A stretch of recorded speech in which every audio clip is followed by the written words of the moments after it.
I saw a video the other day. This is a dope channel, Present Day Production. I recommend you guys subscribe to it.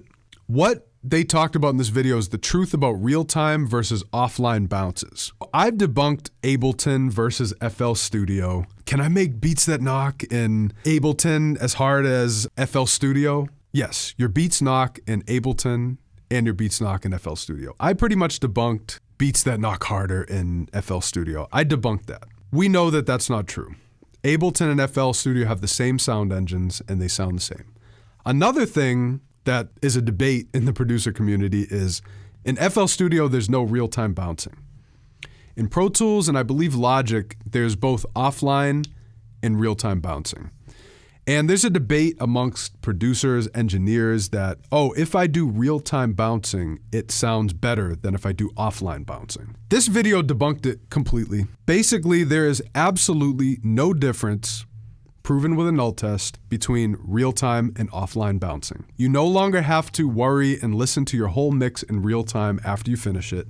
You can just hit offline bounce and feel totally fine that there is absolutely no difference in quality between real-time and offline bouncing. I don't care if your engineer friend said that there is a difference or there isn't. It's all bull. If they told you there's a difference, there is no difference. Now, I have done an offline and real-time bounce and did notice a difference, and I'll tell you why. Some plugins, typically analog emulation plugins, they have a certain algorithm within the plugin that has some randomization. So every time you bounce a session in, say in Pro Tools or whatever DAW, Ableton, FL Studio, Logic, there's gonna be slight differences with tracks that have that plugin because there's a non-linearity between the bounces. So every 2 bounces is going to be different.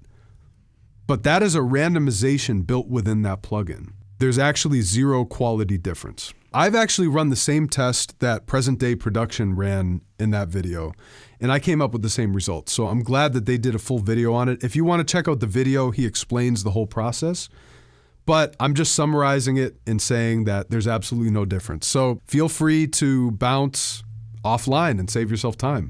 Any of you who want to contest this, go for it. Run your own test and see for yourself. Here's how you do that. Bounce one out real time, bounce one out offline, and then do a null test. Do they null out? There's your answer.